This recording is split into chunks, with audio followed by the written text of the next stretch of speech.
പൊതുവെ ഒരുപാട് ആൾക്കാർ പറയുന്നൊരു കാര്യമാണ്, എൻ്റെ കുട്ടിക്കാലമായിരുന്നു ഏറ്റവും നല്ല കാലമെന്ന്.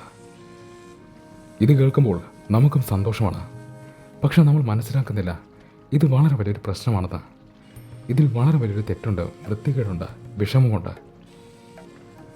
നോക്കൂ, എൻ്റെ കുട്ടിക്കാലം നല്ലതാണെന്ന് പറഞ്ഞാൽ കുഴപ്പമില്ല.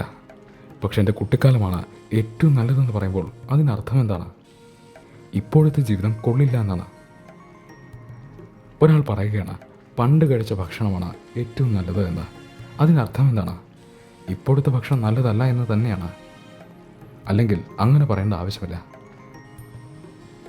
അതുപോലെ തന്നെയാണ് ജീവിതത്തിൻ്റെ കാര്യത്തിലും. കുട്ടിക്കാലം നല്ലതാണെന്ന് പറഞ്ഞാൽ കുഴപ്പമില്ല. പക്ഷെ കുട്ടിക്കാലമായിരുന്നു ഏറ്റവും നല്ലതെന്ന് പറയുമ്പോൾ അതിനർത്ഥം ഇപ്പോഴത്തെ ജീവിതം കൊള്ളില്ല എന്ന് തന്നെയാണ്. അതിൻ്റെ കുഴപ്പം എന്താണ്? അതിലെ വിഷമം എന്താണ്? വിഷമം ഏതാണ്? നമുക്ക് കുട്ടിക്കാലം വന്നാൽ പരിമിതികളുടെ കാലമാണ്. ഒരാൾക്ക് ഇഷ്ടമുള്ള കാര്യങ്ങൾ എല്ലാം ചെയ്യാൻ സാധിക്കില്ല. ഒരുപാട് പേർ പറയുന്നത് അനുസരിച്ച് ജീവിക്കേണ്ട സമയമാണ്. പരിമിതികൾക്കുള്ളിലുള്ള ജീവിതമാണ്. പക്ഷെ രസകരം എന്തെന്നാൽ പരിമിതികൾക്കുള്ളിൽ നിന്നിട്ട് പോലും നിങ്ങൾക്ക് ആ ജീവിതം ആസ്വദിക്കാൻ സാധിച്ചു.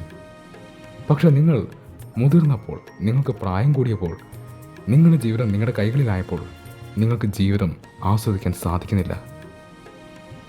അതിനർത്ഥം എന്താണ്?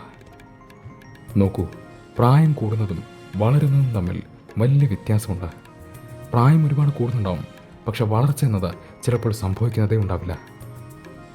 കുട്ടിക്കാലത്ത് ഒരുപാട് സന്തോഷിച്ച ഒരാൾ വളരുമ്പോൾ അയാളുടെ സന്തോഷം കാണാതായി എന്ന് പറയുമ്പോൾ അതിനർത്ഥം അയാൾ വളർന്നില്ല എന്നാണ്. പ്രായം കൂടി പക്ഷെ വളർന്നിട്ടില്ല. ഇത് രണ്ടും വ്യത്യസ്തമായ കാര്യങ്ങളാണ്. ഒരുപാട് പ്രായമായാലും വളരാത്ത ആൾക്കാരുണ്ട്. ഉള്ളുകൊണ്ട് ഇതുവരെ വളരാത്ത ആൾക്കാരുണ്ട്. നോക്കൂ, ഒരു നല്ല മനുഷ്യനോട് ചോദിച്ചു കഴിഞ്ഞാൽ അയാളുടെ ജീവിതത്തിൽ ഏറ്റവും നല്ല സമയം ഏതാണെന്ന് ചോദിച്ചാൽ അയാൾ പറയുക ഇപ്പോഴാണെന്നാണ്. അയാൾ കഴിഞ്ഞുപോയ കാലത്തെ ആസ്വദിച്ചില്ല എന്നല്ല അറിഞ്ഞർത്ഥം. കഴിഞ്ഞുപോയ കാലത്തെ അയാൾ ആസ്വദിച്ചിട്ടുണ്ടാവും, പക്ഷെ ഏറ്റവും നല്ല സമയം ഇപ്പോഴാണ്. നിങ്ങൾക്ക് അങ്ങനെ ജീവിക്കാൻ സാധിക്കട്ടെ.